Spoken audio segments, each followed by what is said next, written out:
বাংলাদেশের নির্বাচনী ইতিহাসে এক অদ্ভুত কাকতালীয় মিল পাওয়া যায়। জোড় সালে ভোট হলে জয় পায় আওয়ামী লীগ আর বিজোড় সালে জিতে বিএনপি।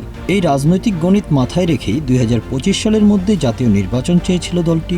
যদিও শুক্রবার 13 জুন লন্ডনে বিএনপির ভারপ্রাপ্ত চেয়ারম্যান তারেক রহমানের সঙ্গে প্রধান উপদেষ্টা ডক্টর মোহাম্মদ ইউনূসের বৈঠকের পর বদলে গেছে চিত্রপট। বিএনপি এবার জোড়সালকেই বেছে নিয়েছে, অর্থাৎ 2026 সালের রমজান মাসের আগে নির্বাচন চেয়েছে দলটি। কিন্তু তা কি কৌশলগত সমঝোতা নাকি পট পরিবর্তনের অপেক্ষা? এই আলোচনায় গুরুত্ব পেয়েছে অন্তর্বর্তী সরকারের করণীয়। নির্বাচন নিয়ে সরকারের পক্ষ থেকে বলা হয়েছে তারিখ ঘোষণা আসবে শীঘ্রই। বর্তমান ডক্টর মোহাম্মদ ইউনূসের নেতৃত্বাধীন সরকারের আমলে আওয়ামী লীগের কার্যক্রম নিষিদ্ধ হয়েছে। আওয়ামী লীগের যাবতীয় কার্যক্রম নিষিদ্ধ করার সিদ্ধান্ত গ্রহণ করা হয়েছে। আগামী নির্বাচনে দলটি অংশ নিতে পারবে কিনা তা এখনও অনিশ্চিত। তবে ঐতিহাসিকভাবে গত 54 বছরে আওয়ামী লীগ ও বিএনপি সবচেয়ে দীর্ঘ সময় ধরে দেশ শাসন করেছে। রাজনৈতিক পর্যবেক্ষকদের মতে জোড় সালের নির্বাচন সাধারণত আওয়ামী লীগের জন্য সৌভাগ্যজনক, আর বিজোড় সালের নির্বাচন বিএনপির জন্য অনুকূল।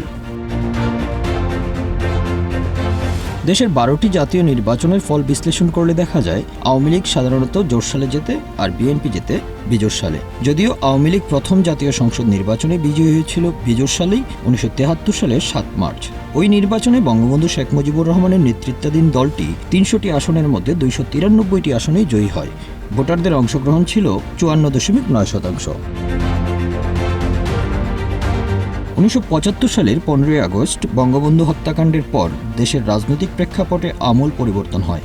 এরপর বাংলাদেশ পড়ে সামরিক শাসনের অধীনে। দ্বিতীয় জাতীয় সংসদ নির্বাচন অনুষ্ঠিত হয় 1979 সালের 18 ফেব্রুয়ারি। এতে বিএনপি 300টি আসনের মধ্যে 207টি আসনে জয়লাভ করে। ভোটার উপস্থিতি ছিল 51.3%। এই নির্বাচনে আওয়ামী লীগ মালেক 39টি, আওয়ামী লীগ মিজান 2টি, জাসদ 8, মুসলিম লীগ ও ডেমোক্রেটিক লীগ 20টি, ন্যাপ মুজাফফর 1টি, জাতীয় লীগ 2টি, গণফ্রন্ট 2টি, সাম্যবাদী দল 1টি, গণতান্ত্রিক আন্দোলন 1টি, জাতীয় একতা পার্টি 1টি এবং স্বতন্ত্র প্রার্থীরা 16টি আসনে জয়ী হয়।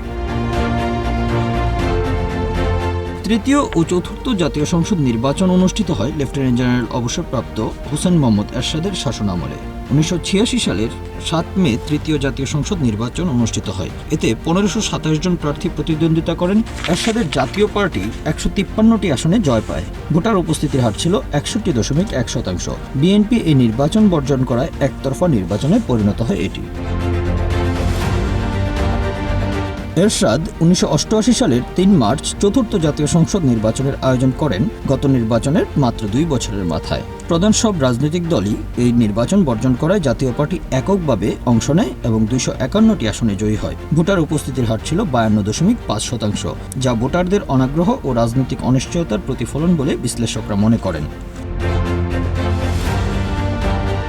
পঞ্চম জাতীয় সংসদ নির্বাচন অনুষ্ঠিত হয় 1991 সালের 27 ফেব্রুয়ারি। এটি ছিল বাংলাদেশের ইতিহাসে প্রথম নিরপেক্ষ তত্ত্বাবধায়ক সরকারের অধীনে অনুষ্ঠিত নির্বাচন, যা গণতন্ত্র পুনঃপ্রতিষ্ঠার মাইলফলক হিসেবে বিবেচিত। ভোটার উপস্থিতির হার ছিল 55.4%। বিএনপি 142টি আসনে জয়ী হয়ে সরকার গঠন করে। এরপর থেকেই দেশের সংসদীয় গণতন্ত্রের ধারাবাহিকতা শুরু হয়। ষষ্ঠ জাতীয় সংসদ নির্বাচন অনুষ্ঠিত হয় 1996 সালের 15 ফেব্রুয়ারি। একমাত্র জোড় সালে বিএনপির করা নির্বাচন এটি। তবে ভোটার উপস্থিতির হার ছিল মাত্র 21%। প্রায় সব রাজনৈতিক দল নির্বাচনটি বর্জন করায় বিএনপি এককভাবে 300টি আসনে জয়ী হয়। ফলে তীব্র জন আন্দোলনের মুখে এই সংসদ মাত্র কয়েক মাস টিকেছিল। এরপর একই বছরের 12 জুন নিরপেক্ষ সরকারের অধীনে সপ্তম জাতীয় সংসদ নির্বাচন অনুষ্ঠিত হয়। সপ্তম নির্বাচনে আওয়ামী লীগ 146টি আসনে জয়ী হয়ে 21 বছর পর ক্ষমতায় আসে। এটি ছিল একটি জোড়সাল এবং এরপর থেকে আওয়ামী লীগের জোড়সালের জয়যাত্রা শুরু হয়, যা পরবর্তীতে কাজে এসেছে। অষ্টম জাতীয় সংসদ নির্বাচন 2001 সালের 1 অক্টোবর অনুষ্ঠিত হয়। এতে বিএনপি 193টি আসনে জয়ী হয়ে ক্ষমতায় ফিরে আসে। এটি একটি বিজোড় সাল এবং বিএনপির জন্য অনুকূল। এই নির্বাচন ছিল শান্তিপূর্ণ এবং অংশগ্রহণমূলক। 2007 সালের 11 জানুয়ারি দেশে জরুরি অবস্থা জারি করা হয় এবং সেনা সমর্থিত ফখরুদ্দিন আহমেদের অন্তর্বর্তীকালীন সরকার গঠিত হয়। তাদের অধীনেই 2008 সালের 29 ডিসেম্বর নবম জাতীয় সংসদ নির্বাচন অনুষ্ঠিত হয়। আওয়ামী লীগ নেতৃত্বাধীন মহাজোট নিরঙ্কুশ জয় পায়। এককভাবে 230টি আসনে আওয়ামী লীগ জিতে। ভোটার উপস্থিতির হার ছিল 87.13%। যা বাংলাদেশের ইতিহাসের সর্বোচ্চ। 2014 সালের 5 জানুয়ারি অনুষ্ঠিত হয় 10ম জাতীয় সংসদ নির্বাচন, যা ছিল বিতর্কিত। বিএনপি এই নির্বাচনে অংশ নেয়নি। 300টি আসনের মধ্যে 154টি আসনে আওয়ামী লীগ বিনা প্রতিদ্বন্দ্বিতায় জয়ী হয় এবং মোট 234টি আসনে জয়ী হয়। ভোটার উপস্থিতির হার ছিল 39.58%। 2018 সালের 30 ডিসেম্বর অনুষ্ঠিত হয় একাদশ জাতীয় সংসদ নির্বাচন। বিএনপি নির্বাচনে অংশ নিয়ে 60টি আসনে জয়ী হয়। বিএনপির মহাসচিব মির্জা ফখরুল ইসলাম আলমগীর নির্বাচনে জয়ী হয়েও শপথ গ্রহণ করেননি। সংসদে অন্য সদস্যরা প্রতিনিধিত্ব করেছেন, এমনকি একজন সংরক্ষিত নারী আসনের এমপিও পেয়েছিল বিএনপি। অন্যদিকে আওয়ামী লীগ 258টি আসনে জয়ী হয়ে সরকার গঠন করে এবং জাতীয় পার্টি 22টি আসন নিয়ে বিরোধী দল হিসেবে আত্মপ্রকাশ করে। সর্বশেষ দ্বাদশ জাতীয় সংসদ নির্বাচন অনুষ্ঠিত হয় 2024 সালের 7 জানুয়ারি। বিএনপি দলীয় সরকারের অধীনে নির্বাচন গ্রহণযোগ্য নয় বলে অংশ নেয়নি। আওয়ামী লীগ 223টি আসনে জয়ী হয় এবং 9 জানুয়ারি ফলাফলের গেজেট প্রকাশিত হওয়ার পর 10 জানুয়ারি সংসদ সদস্যরা শপথ গ্রহণ করেন। 2024 সালের 5 আগস্ট প্রধানমন্ত্রী শেখ হাসিনার দেশ ত্যাগের পর দিন রাষ্ট্রপতি মোহাম্মদ শাহাবুদ্দিন সংসদ বিলুপ্ত ঘোষণা করেন। এদিকে বাংলাদেশ সেনাবাহিনীর প্রধান জেনারেল ওয়াকারুজ্জামান বলেছেন, নির্বাচন বিষয়ে তার অবস্থান আগের মতোই রয়েছে। তিনি মনে করেন ডিসেম্বরে নির্বাচন হওয়া উচিত। সর্বশেষ 21 মে ঢাকা সেনানিবাসে আয়োজিত অফিসার অ্যাড্রেসেও তিনি এই কথাটিই বলেছেন।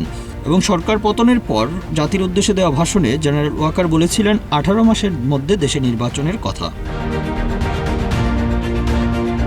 মূলত 1973 সালের প্রথম জাতীয় সংসদ নির্বাচনের পর আওয়ামী লীগ আর কোনো বিজোড় সালে জয়ী হয়নি। অন্যদিকে বিএনপি 1996 সালের 15 ফেব্রুয়ারির নির্বাচন ব্যতীত জোড় সালের নির্বাচনে কখনো জিতেনি। ফলে বাংলাদেশের প্রধান দুই রাজনৈতিক দলের ক্ষমতার পালাবদলে জোড় সংখ্যা না বিজোড় সংখ্যা, এটি একটি রাজনৈতিক গণিতে পরিণত হয়েছে।